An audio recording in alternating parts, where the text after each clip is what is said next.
బస్తాలకు రాబట్టి ఇద్దరమ్మలో ఒక్క పిండి బస్తా దొరుకుతలేదు. మాకు ఇన్ని రోజులు కేసీఆర్లో ఉన్నప్పుడు మాకు ఈ బస్తాలకు తెలియదు, లైన్కు లేవు.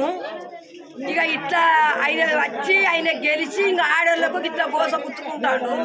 ఏమన్నంటే బస్సులు పిరిబడ బస్సులు పావడ పెడితేంది పెట్టకుంటే, బస్సులు పెడితేంది పెట్టకుంటే 3 పైసలు 3 రూపాయల బస్సు కిరాయికి నువ్వు రోజు ₹1 కోటి పడగొట్టి రైతులకు 2 లక్షల మాఫీ అన్నావు. 2 లక్షల మాఫీ చేయలేదు. ఇక నేను ఇంత రాజ్యం వెళ్తానని నువ్వు రాజ్యం వెళ్తాను వచ్చి రైతులకు ముంచుతాను. రైతులు దత్తాలు మేము పంట పెట్టకుంటే మేము పొలం పండకుంటే నువ్వు ఏం తింటావు? నువ్వు ఎక్కడికి తింటావు? నువ్వు రైతులకు ఏం పెడతావు? మేము అర్ర కష్టపడతాను, మన్ను బుక్కి మన్ను కక్కుతాను. మేము మన్ను బుక్కి మన్ను కక్కుతాను, ఎండలు ఏడుతాను, వానలు దొరుకుతాను, పిల్లలు జల్లలు ఏడుతాను. ఒక్కరికొక్కరు అన్నం దొరుకుతలేదు.